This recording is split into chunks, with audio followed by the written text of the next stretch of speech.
어제 설교를 마무리하고 이제 다 검토를 하고 컴퓨터에 마지막으로 저장을 할 때 1년 번호를 매깁니다. 49이란 49라고 하는 글자를 명칭으로 해서 저장을 했습니다. 1년에 쉬운 2주가 되는데 중간에 몇 번 빠지는 것이 있어서 49번으로 49번 설교를 했구나. 새벽 예배 빼놓고 그러고 보니까 49이라는 숫자를 보니까 1년이 지났구나 이런 생각을 하게 됩니다. 오늘이 벌써 2018년 마지막 주일 설교구나 라고 하는 말과 함께 벌써 그렇게 되었나라는 생각이 들었습니다. 오늘이 주일로서는 2018년 마지막 주일입니다. 이렇게 마지막 주일을 보내면서 우리는 생각을 합니다. 한 해를 보내면서 생각을 하면서 그리고 무엇보다도 결산을 하게 됩니다. 개인적인 삶에 있어서도 한 해 동안 어떤 삶을 살아왔는가 결산을 하기도 하고요. 기업들은 기업들 나름대로 한 해 동안 무슨 결과를 낳았는가 결산을 하게 됩니다. 한 해 동안의 손익이 무엇이었는가를 살펴보고 각자 나름대로 결산을 하게 됩니다. 각 단체들도 마찬가지고 가정에서도 한 해를 돌아보면서 나름대로 결산을 합니다. 기업과 단체들은 존재 목적에 따라 나름대로의 결산 기준을 가지고 자신들의 삶을 돌아봅니다. 기업들의 결산 기준은 무엇일까요? 기업은 이익 창출을 그 목적으로 하고 있습니다. 그러므로 얼마나 많은 이익을 남겼는가가 결산의 기준이 될 것입니다. 이익을 남기지 못했으면 실패한 것이 되겠고, 이익을 남겼으면 나름대로 큰 성공, 작은 성공이라고 하는 결산을 하게 될 것입니다. 각 사회단체, 봉사단체, NGO들은 단체 설립의 목적에 비추어서 자신들의 삶을 결산할 것입니다. 환경이다, 인권이다, 노동이다, 자유다 등등의 가치관을 가지고 일련의 삶을 평가하는 기준으로 삼을 것입니다. 오늘 우리도 믿음의 공동체로서 1년을 마무리하면서 나름대로의 우리 교회의 1년의 삶에 대한 평가를 내리고 결산을 해야 할 것입니다. 그런데 오늘 우리는 믿음의 공동체로서 순천중앙교회로서 그리고 그리스도의 제자와 하나님의 사람으로서 각자의 삶의 현장에서 그리고 교회의 삶 속에서 살아온 1년을 돌아보면서 우리는 도대체 어떤 기준을 가지고 오늘 교회의 삶, 우리 각자의 삶을 결산할 수가 있겠습니까? 2018년도에 순천중앙교회의 모습을 되돌아보면서 어떤 기준으로 우리는 우리의 교회를 결산할 수 있겠습니까? 우리의 결산의 기준은 무엇일까요? 그것을 오늘 우리에게 주어진 성서 본문을 통하여 살펴보려고 합니다. 오늘 우리에게 주어진 성서 본문은 마찬가지로 4개의 본문입니다. 구약에서는 사무엘상 2장 18절부터 20절, 그리고 건너뛰어서 26절, 시편의 말씀은 시편 148편의 말씀입니다. 신약으로 와서는 누가복음 2장 41절부터 51절까지의 말씀이고, 서신서에서는 골로새서, 오늘 읽은 골로새서 3장 12절부터 17절까지의 말씀입니다. 특별히 오늘의 본문, 우리의 설교의 본문은 골로새서 3장 12절부터 17절까지의 말씀입니다. 바울이 쓴 그 서신서를 통하여 우리의 삶을 결산할 수 있는 이 결산의 기준이 무엇인가를 하나님의 말씀에 비추어 생각해 보려고 합니다. 오늘의 본문인 골로새서는 골로새서 3장 5절부터 9절까지 있는 말씀과 오늘 우리가 읽은 12절부터 17절까지 있는 말씀은 서로 대조적인 말씀입니다. 먼저 골로새서 3장 5절부터 9절에 있는 말씀은 땅에 속해 있는 사람들의 살아가는 삶의 모습을 기록하고 있습니다. 반면에 12절부터 17절까지는 하늘에 속해 있는 사람, 그리스도의 제자, 하나님의 사람들의 삶의 모습을 기록을 하고 있습니다. 이렇게 땅에 속한 사람들과 하나님의 택하심을 입은 하나님의 사랑을 받는 거룩한 사람들이 살아가는 방식을 대조하면서 그리스도의 사람들이 가져야 할 삶의 태도를 여기에서 기록하고 있습니다. 그러므로 오늘 우리는 이 본문을 통하여 오늘 연말을 맞이해서 믿는 사람들이 한 해를 결산하고자 할 때 결산의 기준을 오늘의 말씀에서 발견하게 됩니다. 오늘의 말씀에 비추어 봐서 우리의 평가 기준은 무엇입니까? 먼저 바울은 3장 13절에 이렇게 말합니다. 누가 누구에게 불평할 일이 있더라도 서로 용납하여 주고 서로 용서하여 주십시오. 주님께서 여러분을 용서하신 것 같이 여러분도 서로 용서하십시오 라고 말합니다. 우리는 1년 동안 한 교회에서 살아왔습니다.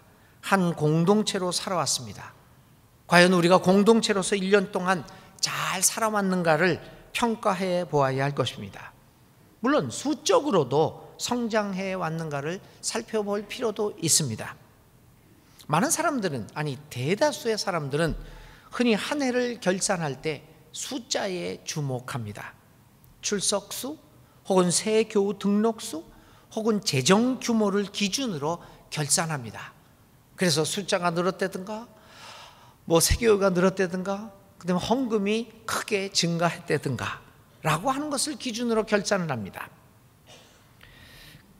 사실 이 교회와 같은 공동체에 이익 창출이 목적이 아닌 비영리 단체 혹은 교회와 같은 종교 단체들 결산하는 것은 참 어렵습니다. 이 객관적인 기준으로 어떻게 판단을 할 수가 없기 때문에 상당히 어렵습니다. 그래서 많은 경우에 우리에게 객관적이고 수적인 기준들이 필요할 때도 있습니다. 그것이 우리에게 구체적인 판단 기준을 제공해 줄 수 있기 때문입니다.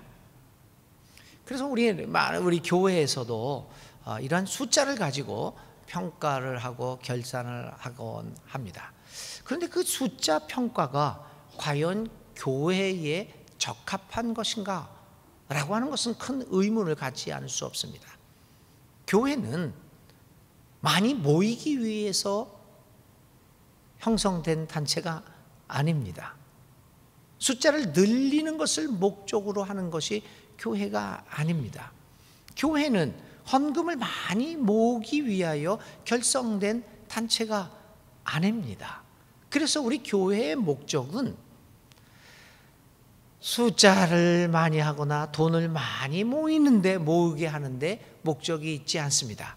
교회는 하나님의 사랑을 입은 사람들이 선택을 받고 이 교회를 통하여 이 땅 위에 하나님의 나라를 펼쳐나가기 위하여 모인 것입니다. 그런데도 우리는 교회를 결산할 때 늘 숫자에만 관심을 쏟고 온통 그것에 매달려 있곤 합니다. 제가 최근에 의도하지는 않았지만 금년에 몇 교회에 담임 목사 선정을 하는 데 있어서 이렇게 청빙 비원 비스무리하게 참여하게 되었습니다. 다른 교회인데요. 어떻게 하다 보니까 이제 그렇게 됐습니다. 그분들이 찾아와서 담임 목사를 선정하는데 도움을 달라. 그래서 면접도 하고 서류도 다 검토를 하고 그랬습니다. 그래서 제가 제가 컨설팅을 해준 교회가 담임 목사를 청빙하는 기준들을 좀 살펴보았습니다. 그런데요, 거기에는 이제 담임 목사를 청빙하는데 특히 현재 담임 목사로 있는 사람 또 부목사로 있는 사람들을 청빙을 하는데 많은 경우에 이런 단서가 달려 있습니다. 두 가지 단서입니다. 부목사의 경우는 1000명 이상의 큰 교회에서 교역 경험이 있는 사람. 조그만 교회에서 부교역자 했다는 것은 그 청빙 기준에 들어가지를 못하는 거죠.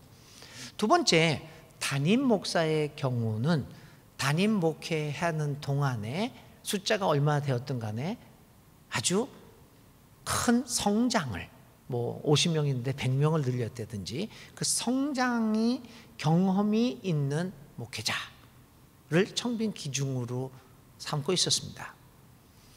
그리고 어떤 교회에서는 담임 목사의 입후보를 하는 후보로 나오는 사람들이 기존 담임 목사들의 추천서를 받아올 것을 요구하기도 했습니다. 그런데 담임 목사 후보자를 추천할 수 있는 목사의 기준이 또 있었습니다.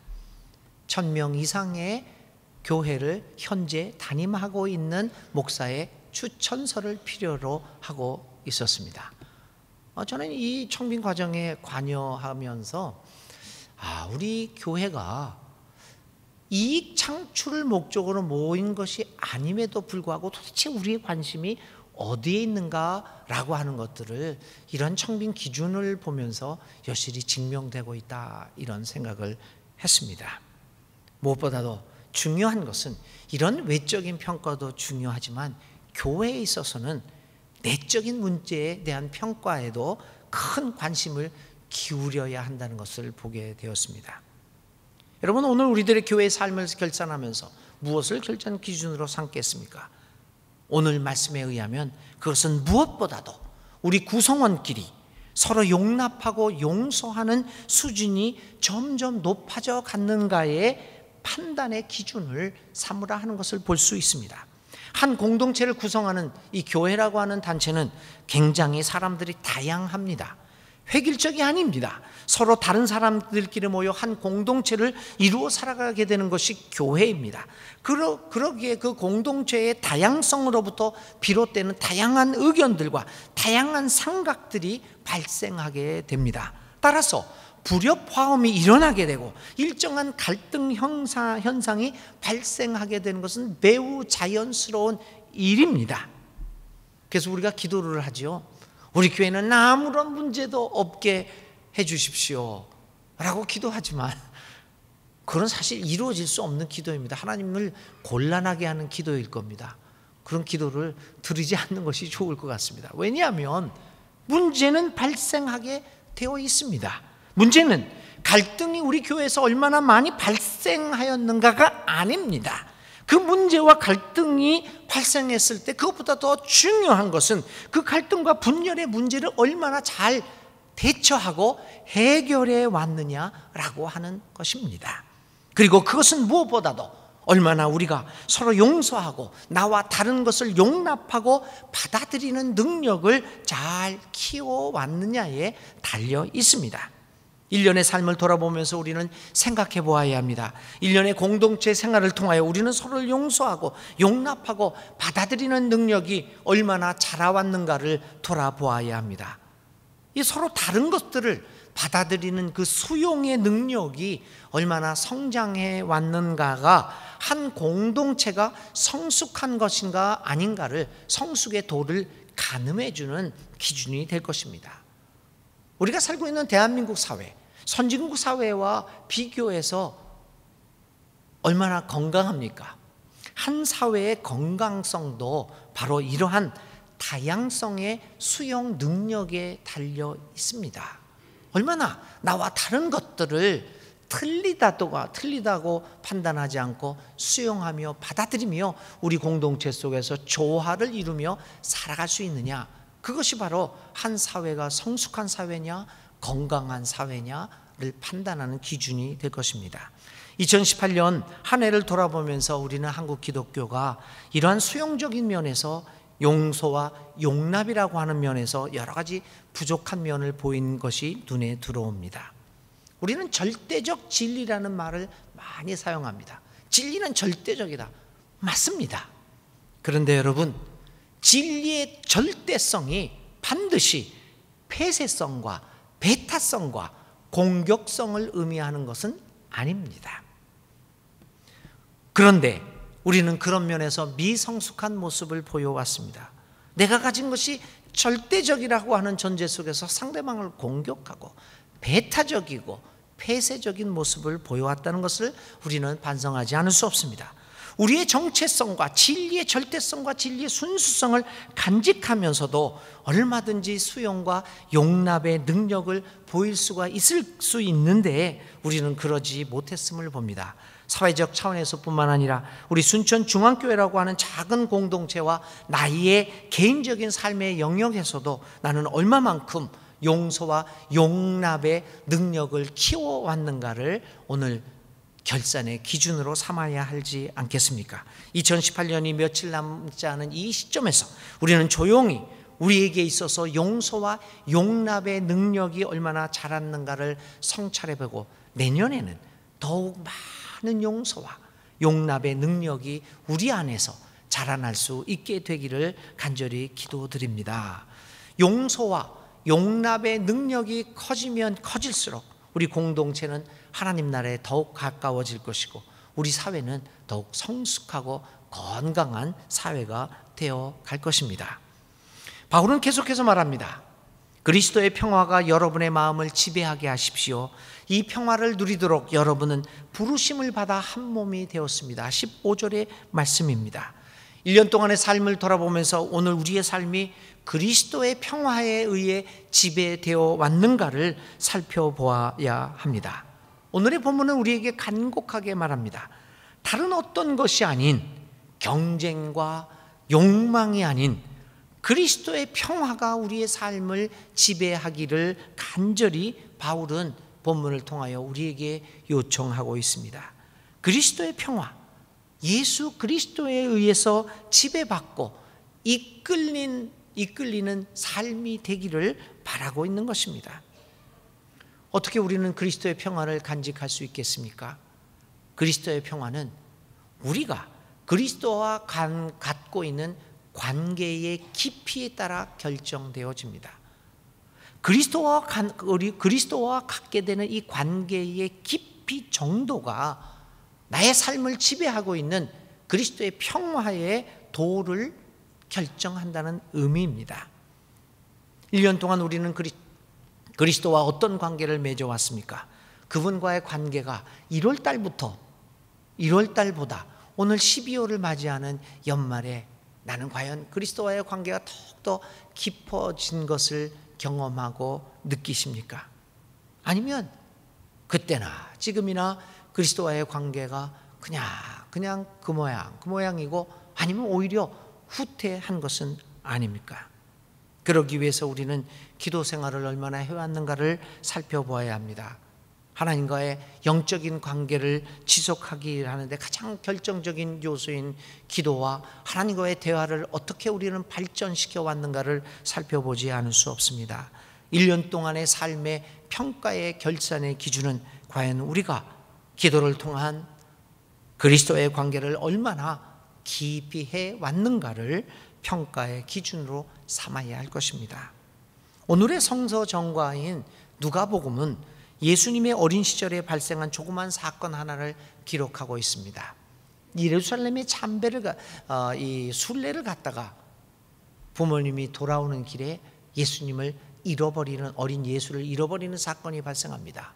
부모님이 급히 예루살렘으로 돌아와서 예수를 찾습니다. 3일 만에 발견을 하는데 그가 성전에서 여러 선생님들과 대화를 나누는 광경을 발견하게 됩니다. 깜짝 놀란 부모는 이 마음속에 그 안타까운 마음속에서 예수에게 얘기를 합니다.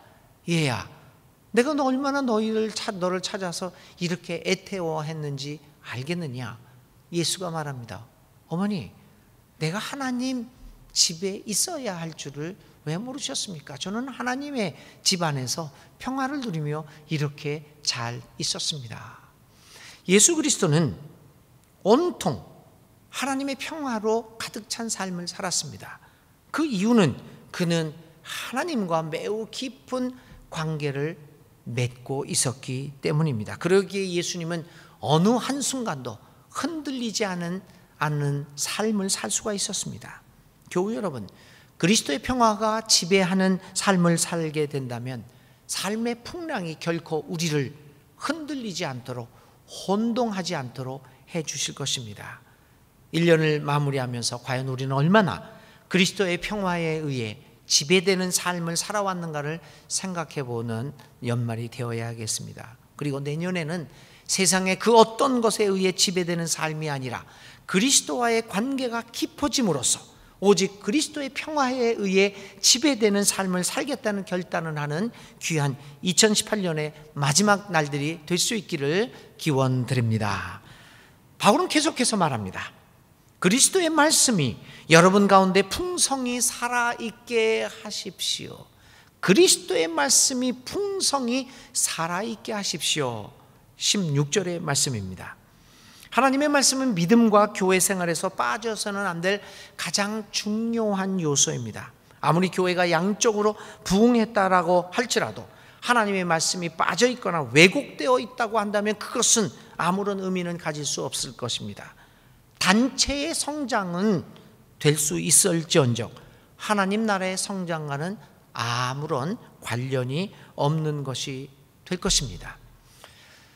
우리 한국교회는 세계 교회 역사에서 크게 두 가지, 교회 역사에서 일어나지 않은 최초의 일을 두 가지를 했습니다. 첫 번째는 이렇게 짧은 시절 동안 이렇게 많은 성장을 해온 역사가 없었습니다. 세계 교회 역사에서 이렇게 짧은 시절에 이렇게 수적으로 성장한 역사는 없습니다. 한국 교회가 유일합니다. 앞으로도 그럴 것 같습니다. 그게 한국 교회가 세계 교회사에 남긴 족적 중에 하나입니다. 짧은 시절 안에 가장 크게 성장한 교회. 두 번째 기록, 가장 짧은 기간 동안에 급격한 쇠락을 맞이한 교회. 급격하게 성장을 했지만 또 급격하게 짧은 시일 안에, 아니 기독교가 들어온 지 얼마 되지도 않았는데 벌써 쇠락의 시기를 맞이했다라고 하는 전무후무한 기록을 교회사에 남기게 되었습니다. 이게 어떻게 된 일일까요? 그것은 한마디로 하나님의 말씀이 배제된 인간의 욕심에 의한, 인간의 방법에 의한 성장이었다라고 하기 때문입니다. 하나님의 말씀을 기준으로 진지하게 그 말씀을 연구함으로써 과연 그것이 하나님의 뜻에 맞는 것인가를 성찰을 하지 않았다고 하는 데서 이런 결과를 맞이하게 되었던 것입니다. 오늘 우리의 삶을 평가하고 교회의 삶을 평가하고 결산하는 기준 중에서 가장 중요한 것은 우리가 얼마나 하나님의 말씀을 깊이 진지하게 대해 왔는가라고 하는 것입니다. 사무엘 2장은 사무엘이 커갈수록 주님과 사람들에게 더욱 사랑을 받았다고 전해주고 있습니다. 사무엘은 처음부터 하나님의 말씀으로 양육받은 사람입니다. 그는 그의 삶의 가치관을 하나님의 말씀으로부터 출발합니다. 그러기에 그는 하나님의 사랑을 받을 수밖에 없었습니다. 하나님의 사랑을 받는 사람은 하나님의 말씀을 소중히 여기고 그 말씀을 자신의 삶을 통하여 실천해 나가는 사람들입니다. 만일 하나님의 말씀이 우리의 삶의 평가의 기준이 된다라고 생각한다면 어찌 하나님의 말씀을 그렇게 가볍게 볼 수가 있겠습니까? 그냥 읽는 대로 어떻게 하나님의 말씀을 이렇게 만화 읽듯이 소설 읽듯이 그렇게 대할 수가 있겠습니까? 하나님의 말씀은 신사적인 베레와 사람들이 그랬던 것처럼 정말 그러한가 하여 상고 자세히 또 생각하고 또 생각하고 진지하게 읽어 나가야 할 말씀이 아니겠습니까? 주님의 주신 법칙, 1년 동안의 나의 신앙생활에서 그 하나님의 말씀이 가장 중요한 자리를 차지하게 되어야 합니다. 그래서 그 말씀이 날마다 살아있는 말씀으로서 나의 삶을 깨워주고 나의 골수를 쪼개고 마음속에 있는 내 생각을 드러내줌으로써 나로 하여금 변화의 삶을 살게 해줄 수 있어야 합니다.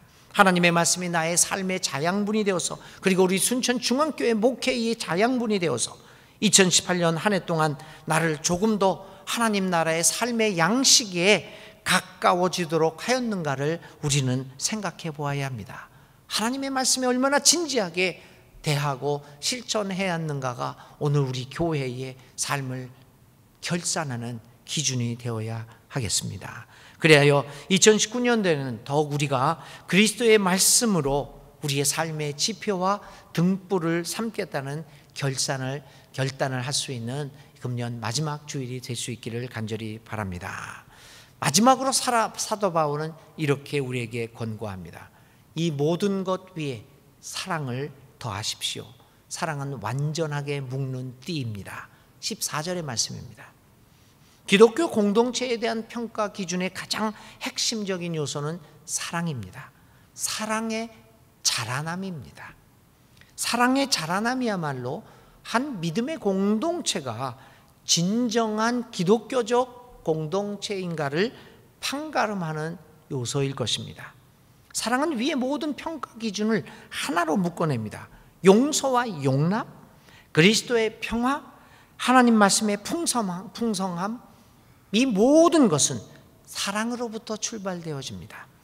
그리스도를 향한 사랑, 이웃을 향한 사랑, 자연을 향한 사랑, 하나님을 향한 사랑, 이러한 사랑으로부터 시작됩니다. 사랑은 우리 모든 것을 하나로 묶어내는 아주 핵심적인 요소입니다.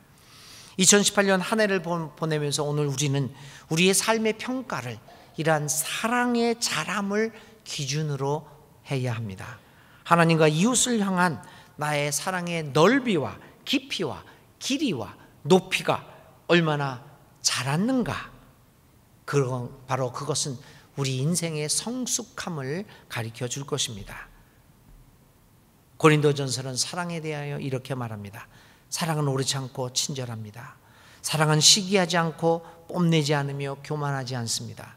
사랑은 무례하지 않으며 자기의 이익을 구하지 아니하며 성을 내지 아니하며 원한을 품지 않습니다.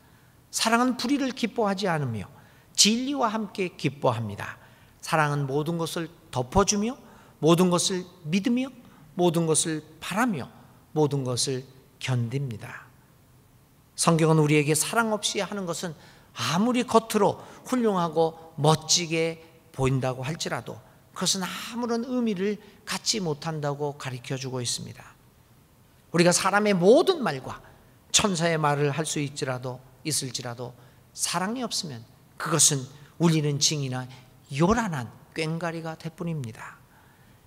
내가 예언하는 능력을 가지고 있고 또 모든 비밀과 모든 지식을 소유하고 있을지라도 그뿐만 아니라 산을 옮길 만한 큰 믿음을 가지고 있다고 자랑하더라도 만일 나에게 사람들을 향한, 이웃들을 향한, 하나님을 향한, 이 자연 우주 만물을 향한 사랑이 없으면 나는 아무것도 아니지 않습니까?